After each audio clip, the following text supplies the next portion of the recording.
Morning બોલીને થાકી જવું છે હવે તો, પણ શું કંઈ થવાનું નથી, બોલવા જ પડે મારે.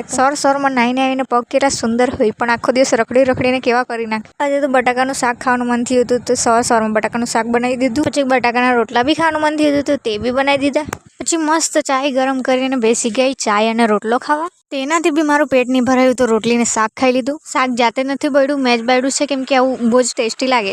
તો નાઈને પછી મેં ડાયરેક્ટ જમવાનું બનાવવા બેસી ગયેલી હતી, એટલે નથી વાળનું ઠેકાણું કે નથી થોબડાનું ઠેકાણું. જમીને પછી મેં બેસી ગઈ તૈયાર થવા માટે. રેડી થઈને પછી મારી સિસ્ટર લેવા આવી હતી, તેને સાથે મામાના ઘરે ગયા. એના વ્રત ઉજવવાના હતા એટલે. પછી ત્યાંથી અમે પાછા ગયા સુગરમાં, ત્યાંથી 2-3 લોઠીને ઉચકી લાવ્યા છે અમે.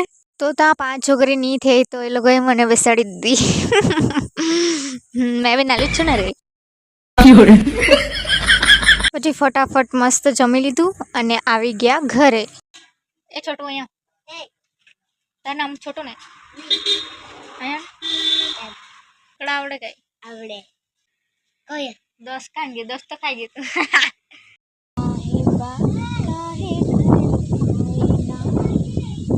પછી મને નહીં આવડે. ઘરે રેને બહુ જ આળસુ થઈ ગઈ છું મેં. બહુ જ મસ્ત જાણે હવા આવતી હતી, તો વિડીયો બનાવી કાઢું. તે તો મેં સ્ટોરી પર મૂકી બી દીધું છે. તો મળીએ કાલે, બાય.